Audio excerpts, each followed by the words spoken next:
Welcome to stock market news update. जल्द ही कपड़ा उद्योग को प्रोडक्शन लिंक्ड इंसेंटिव (पीएलआई) का फ़ायदा मिल सकता है। अगले 5 सालों में 100 अरब का एक्सपोर्ट टारगेट बनाने पर सरकार का जोर है। सरकार जल्द ही कपड़ा निर्यातकों को बकाया इंसेंटिव क्लियर कर सकती है। टेक्निकल टेक्सटाइल और मैनमेड फाइबर सेगमेंट के लिए प्रोडक्शन लिंक्ड इंसेंटिव स्कीम को जल्द ही कैबिनेट की मंजूरी मिल सकती है। कपड़े के निर्यात को 5 साल में तिगुना करने पर भी जोर दिया है। वर्तमान में 33 अरब का कपड़ा निर्यात किया जा रहा है, जिसे $100 अरब तक बढ़ाया जा सकता है।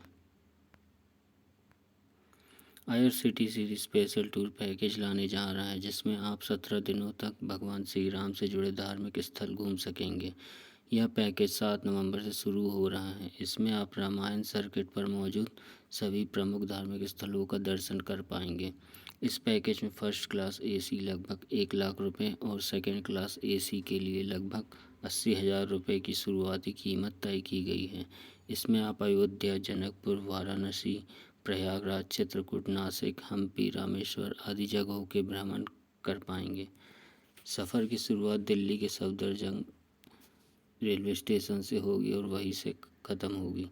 इसके अलावा 8 रातों के लिए आपको डिलक्स कैटेगरी का स्टे मिलेगा।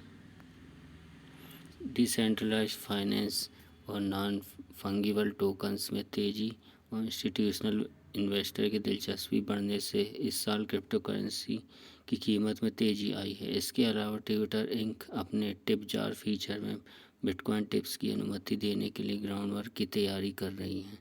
इस बीच अमेरिकी देश अल सल्वाडोर में 7 सितंबर से बिटकॉइन संबंधित कानून लागू हो जाएगा। अल सल्वाडोर बिटकॉइन को मान्यता देने वाला दुनिया का पहला देश है।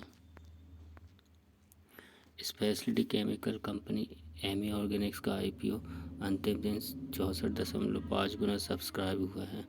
वहीं विजया डायग्नोस्टिक का IPO 4.5 गुना सब्सक्राइब हुआ है। एमी ऑर्गेनिक्स इस IPO से 570 करोड़ रुपये जुटाएगी, जिसका इशू प्राइस 603 से 610 रुपये प्रति शेयर रखा गया है। वहीं विजया डायग्नोस्टिक 1894 करोड़ रुपये जुटाएगी, जिसका इशू प्राइस 522 से 531 रुपये प्रति शेयर तय किया गया है। दोनों ही कंपनियां शेयर बाजार में 14 सितंबर को लिस्ट होने जा रही हैं। इलेक्ट्रिक व्हीकल बिजनेस का पुनर्गठन भारत फोर्ज लिमिटेड ने अपनी पूर्व स्वामित्व वाली सहायक कंपनी कल्याणी पावर ट्रेन के तहत इलेक्ट्रिक व्हीकल बिजनेस पहल के संबंध में सूचित किया है कि कंपनी के सभी इलेक्ट्रिक व्हीकल निवेशकों को एक इकाई के तहत रखने के लिए कंपनी की एक निवेश समिति ने 3 सितंबर को आयोजित अपनी बैठक में KPL को टॉर्क मोटर्स प्राइवेट लिमिटेड में धारित कंपनी के हिस्से का हस्तांतरण करने, KPL में कंपनी द्वारा अधिकतम 35 करोड़ रुपए का निवेश करने की मंजूरी दी है।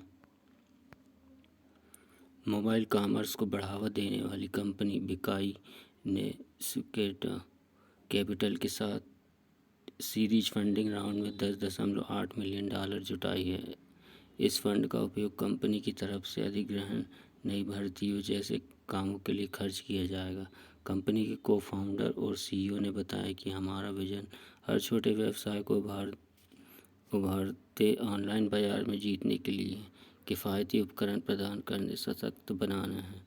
हम उन लाखों छोटे व्यवसायों की आकांक्षाओं को पूरा करने के मिशन पर है जो हमारी अर्थव्यवस्था को संचालित करते हैं। हमारे पास ऐसे व्यापारी हैं जिन्होंने 1 वर्ष की अवधि में बिकाई ई-स्टोर के माध्यम से 7.5 करोड़ से अधिक कमाए हैं। कंपनी के वर्तमान में 40 लाख से अधिक पंजीकृत उपयोगकर्ता है। बिकाई उन्हें पूरे भारत में अपने उत्पादों को बेचने और लगातार विकसित हो रहे ऑनलाइन कॉमर्स उद्योग में आगे रहने में मदद कर रहा है। रिलायंस इंडस्ट्रीज की subsidiary Reliance strategic business venture ने स्टैंड लाइफ साइंस की 57.06% हिस्सेदारी 393 करोड़ रुपए में खरीद ली है। रिलायंस ने पिछले साल सितंबर में ऑनलाइन फार्मेसी नेटवर्क्स में 60% हिस्सेदारी 620 करोड़ रुपए में खरीदी थी।